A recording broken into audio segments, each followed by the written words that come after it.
தமிழகத்துல ஏர்போர்ட் வரும் முக்கிய 2 நகரம் எது தெரியுமா மக்களே? இனிமேல் மலிவு விலையில தரமான சாப்பாடு கிடைக்க மத்திய அரசு எடுத்த அதிரடி முடிவு. குழந்தைங்க விளையாடுறதுக்கு ஏர்போர்ட்ல கிட்ஸ் பிளே ஏரியா வந்தாச்சு. ஹைஃபை வசதிகளுடன் கலக்கும் கோயம்புத்தூர் ஏர்போர்ட்.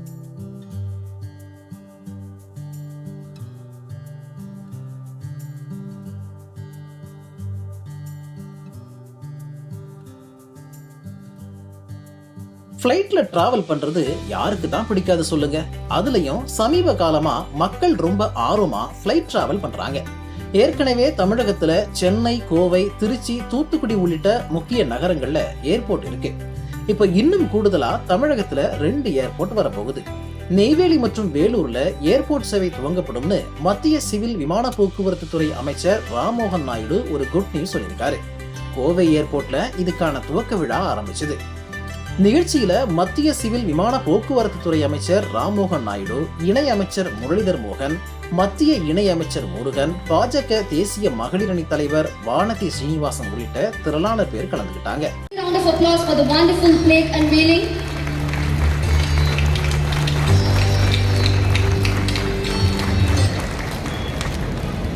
ஏர்போர்ட்ல ஒரு பெரிய அசௌகரியம் என்னன்னா, தண்ணி பாட்டில ஆரம்பிச்சு சாப்பாடு வர எல்லாமே ரொம்ப காஸ்ட்லி. இதுக்கு முற்றுப்புள்ளி வைக்க மத்திய அரசு ஒரு அதிரடி முடிவு எடுத்திருக்கிறாங்க. 5 ஏர்போர்ட்ல உடன் யாத்ரி கஃபே என்ற பெயரில் மலிவு விலை சிற்றுண்டியகம் திறக்கப்பட்டிருக்கு. டீ, காஃபி, குடிநீர், மெதுவடை, அதிரசம் உள்ளிட்ட தரமான உணவு வகைகள் கிடைக்கும். இது மட்டும் இல்லைங்க, 6 ஏர்போர்ட்ல டிஜி யாத்ரா, 39 ஏர்போர்ட்ல இணைய வசதி, 7 ஏர்போர்ட்ல குழந்தைகள் பிளே ஏரியா, 5 ஏர்போர்ட்ல லைப்ரரி திறக்கப்பட்டிருக்கு. இன்னொரு ஸ்பெஷலான விஷயம் என்னன்னா, 3 ஏர்போர்ட்ல AVSAR திட்டம் அறிமுகப்படுத்தப்பட்டிருக்கு. அந்த பகுதியை சேர்ந்த சுய உதவி குழுக்கள் தயாரிக்கிற பொருட்களை ஏர்போர்ட்ல விற்பனை செய்ய அனுமதிக்கிற திட்டம் தான் இந்த AVSAR. கலைஞர்கள் வாழ்வாதாரத்தை மேம்படுத்த இது ஒரு நல்ல சான்ஸ். இந்த துவக்க விழாவில் மேலும் பல்வேறு திட்டங்கள் குறித்து பேசப்பட்டுச்சு. திரு விமான போக்குவரத்துறை அமைச்சர் அவர்கள், நம்முடைய பிரதமர் திரு நரேந்திர மோடிஜி அவர்கள் என்ன நினைக்கிறாரோ அந்த பணியை சிறப்பாக செயல்படுவதற்கு விமான போக்குவரத்துறையில் 2 இளைஞர்கள், 2 பேருமே 50 வயசு கீழே 2 பேர் இருக்கிறாங்க. ஆனால் பாத் में मैं आपका ट्रांसलेट करूँगा. கொஞ்சம் தெரியும். 2 பேருமே ஒரு இளைஞர்கள் கையில், ஏன்னா விக்சித் பாரத் 2047 விக்சித் பாரத் நாம் அதை நோக்கி நம்மளுடைய பிரதமர் போயிருக்கார். அந்த விக்சித் பாரத்தில் ஒரு மிக முக்கியமான துறை சிவில் அவியேஷன் துறை. அந்த சிவில் அவியேஷன் துறையினோட லீடர் பார்த்திங்கன்னா 2 பேருமே 50 வயசு கீழே. அப்படிப்பட்ட நிர்வாகத்தை திறமை மிக்கவங்க. கிட்டத்தட்ட 36 வயசு தான் ஆகுது நம்மளுடைய ராம்மோகன் நாயுடு அண்ணன் அவர்களுக்கு. அவ்வளோ பெரிய திரையை நிர்வகித்து போய்ட்டு அவருக்கு கீழே பாருங்கள், சென்னை விமான நிலைய விரிவாக்கம் மிக சிறப்பாக வேலை செஞ்சுறார். பரந்தூருக்கு விமான நிலையத்திற்கு அப்ரூவல் கொடுத்துருக்காங்க. திருச்சி விமான நிலையம், திருச்சிராப்பள்ளி விமான நிலையத்தினுடைய தொடக்க விழாவுக்கு நம்மளுடைய பிரதமர் அவர்கள் வந்திருந்தாங்க. எவ்வளவு நம்மளுடைய ஸ்ரீரங்கத்தினுடைய, தமிழ்நாட்டினுடைய தமிழ் கலாச்சாரத்தை, தமிழ் பண்பாட்டை பிரதிபலிக்கின்ற ஒரு அற்புதமான airport Trichy airport, Madurai airport, Thoothukudi. இன்றைக்கி ஆசியாவிலேயே பெரிய ரன்வே இருக்கிற ஏர்போர்ட்னா அது நம்ம தூத்துக்குடி ஏர்போர்ட். இப்படி சிறப்புமிக்க ஏர்போர்ட்டை நமக்கு கொடுத்துருக்காரு. இன்றைக்கு கோயம்புத்தூரில் ஏற்கனவே கிட்டத்தட்ட இப்போ தான் 600 ஏக்கர் ஸ்டேட் கவர்மெண்ட் லேண்டை கொடுத்துருக்காங்க.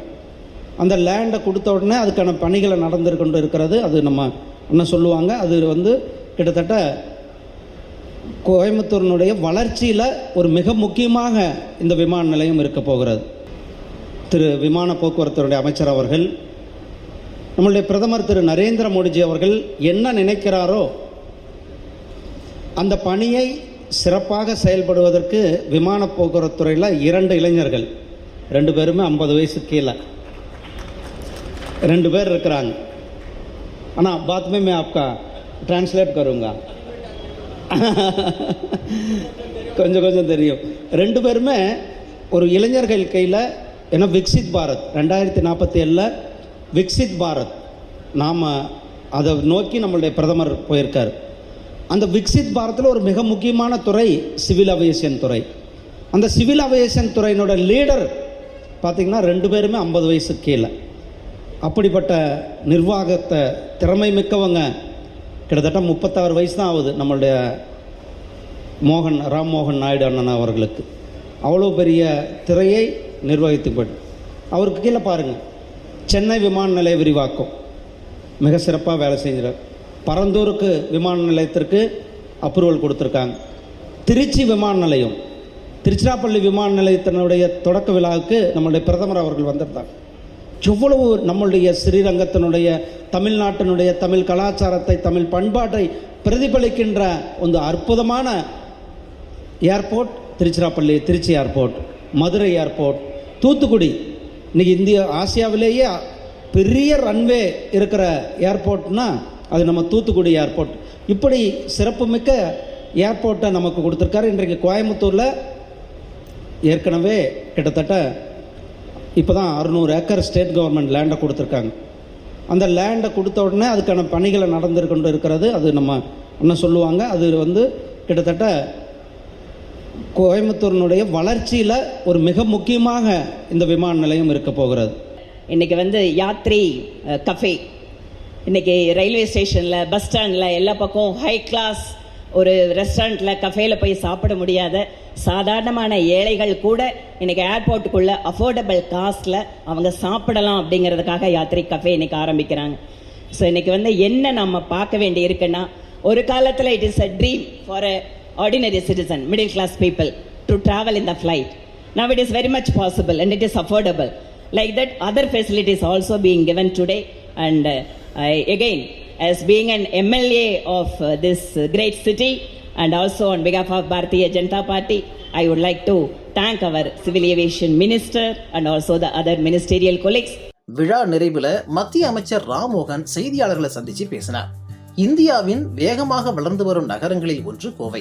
பிரதமர் மோடி கோவையின் வளர்ச்சிக்காக மிகுந்த கவனம் செலுத்தி வருகிறார். தற்போது கோவை ஏர்போர்ட்டில் 18,000 ஸ்கொயர் மீட்டர் டெர்மினல் மட்டுமே உள்ளது. விரைவில் விரிவாக்க பணிகள் துவங்க உள்ளது. பின்னர் புதிய டெர்மினல் 75,000 ஸ்கொயர் மீட்டர் அளவில் அமைக்கப்படும். இந்த திட்டத்திற்காக மத்திய அரசு 2,100 கோடி ரூபாய் ஒதுக்கீடு செய்ய உள்ளது. விமான சேவைகளில் தொழில்நுட்பத்தை மேம்படுத்த புதிய முயற்சிகள் மேற்கொள்ளப்படுகிறது. தமிழகத்தில் நெய்வேலி மற்றும் வேலூரில் ஏர்போர்ட் பணிகள் நடக்கிறது.